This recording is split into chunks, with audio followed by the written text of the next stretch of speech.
Hi, I'm Olivia. This is AV Club, and these are books that I think you'll love if you love Chappell roan. I've loved Chappell since I first saw her. The first video I ever saw was My Kink is Karma, basically whenever it came out.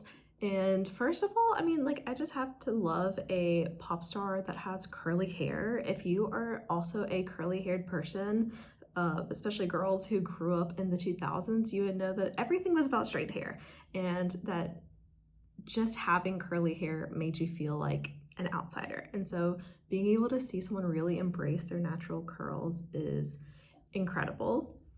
And I think that you will not be surprised to find out that a lot of these recommendations will be sapphic, because honestly, that would be very weird behavior if I were to recommend you books that were hetero.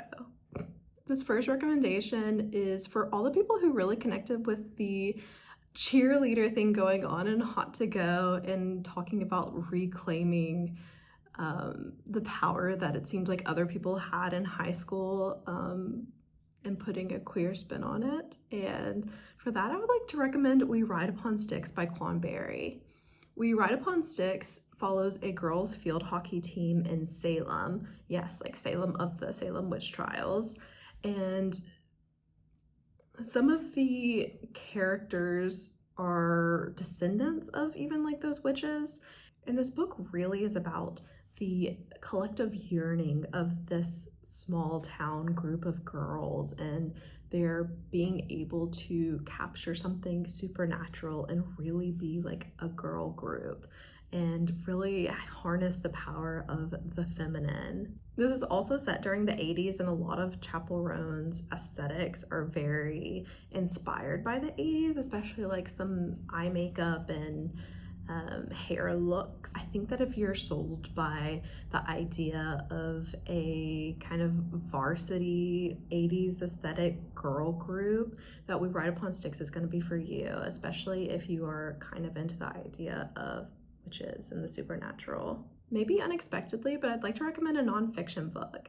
I'd like to recommend Yours Cruelly, Memoirs of the Mistress of the Dark by Cassandra Peterson, who, of course, Elvira, is one of like the ultimate campy divas of all time. And I think that you can kind of fit Chappell into this heritage. And it's one of those things as well that you see people, they want to capitalize off of a diva's image, but they want to shy away from whenever she's kind of acting like a diva.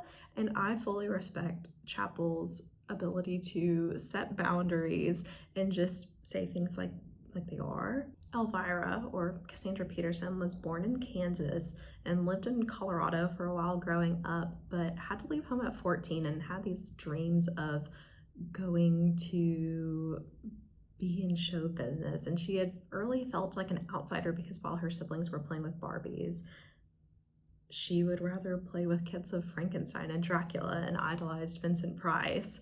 And having felt like that, like being that outsider, I see that connection with Pink Pony Club of dreaming that you're built for something different from home, and how maybe that's a little bit hard for others to understand, but you just have to follow your heart and your passion.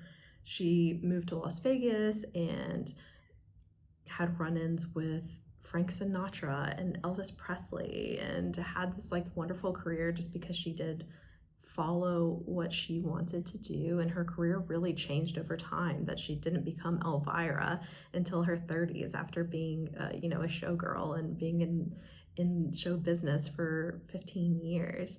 And so I think that if you are interested in that kind of thing of seeking out fame, and also like she just has great stories, there's like good gossip in this book, I really recommend this memoir. The next book I want to recommend is one of my favorite novels of all time, and it's such a like soul heart-wrenching story of love and relationships, of kind of friendships, kind of something else charged to it. and that's Cherry Beach by Laura McPhee-Browne. This book follows Hetty and Ness, who are childhood best friends as they leave suburban Melbourne for the first time to live abroad. Hetty is very much like the life of the party, and Ness is a wallflower who is like secretly very in love with Hetty. Ness's life kind of moves on, and she works in an art gallery and meets someone new, but you're also learning more about Hetty and like these like dark undercurrents in her life and a string of maybe abusive relationships. And there's just like something so beautiful about this very tender relationship that is like not really something more. And so I think if your heart is pulled by casual and that feeling of, you know, we know something more is there, but for some reason we're not allowed to talk about it, I think that Cherry Beach would be a perfect read for you. We cannot talk about the super graphic ultra modern girl without talking about graphic novels. And the first one is Mean Girls Club Pink Dawn by Heshka, which is put out by No Brow. And are you ready to see these pictures? Like the end pages and this fluorescent pink look to it, and it's all about these bad girls, and they all have this like kind of like classic vintage aesthetic, but they're able to enact violence on men.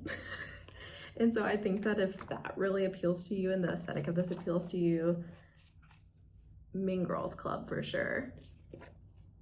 But also, if seeing Chappell in the motocross outfit in the Femininomenon video Reset Your Brain Chemistry like I did mine, I think you need to read Motor Crush, which is written by Brenden Fletcher, Cameron Stewart, and the art is by Tarr, who is like the perfect choice. Because I mean, look at this art.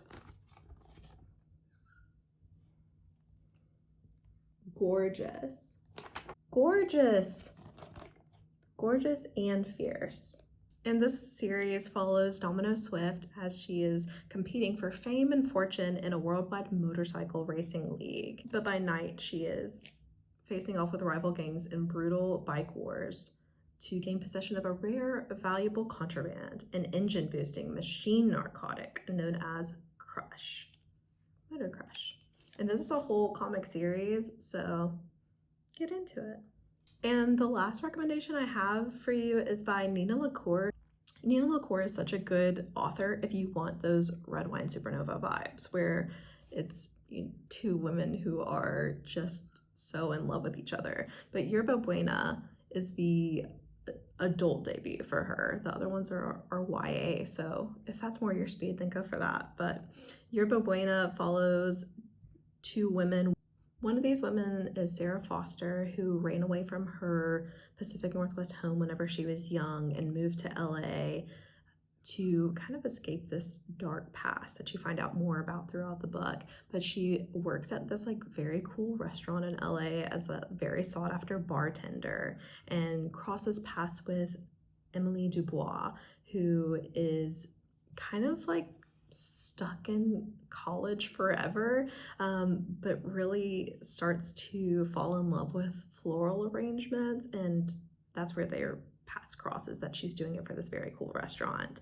I love that Nina LaCour always gives her characters cool professions, and they're so like lovingly realized. The book follows these two women who are star-crossed lovers, and their paths cross continually throughout their teens and their 20s. This book is about trauma and grief, but it's really about their love too, and also their personal growth. They have like unique hobbies, and it's just a really beautiful, touching story. So let me know, which of these vibes do you think is most your speed? Are there any books that you think you've read that really embody a Chappell vibe? And let me know if you check any of these out, because I would love to hear back, and let me know what musician you might want to have recommendations for in the future. But I'll talk to y'all again soon. Bye.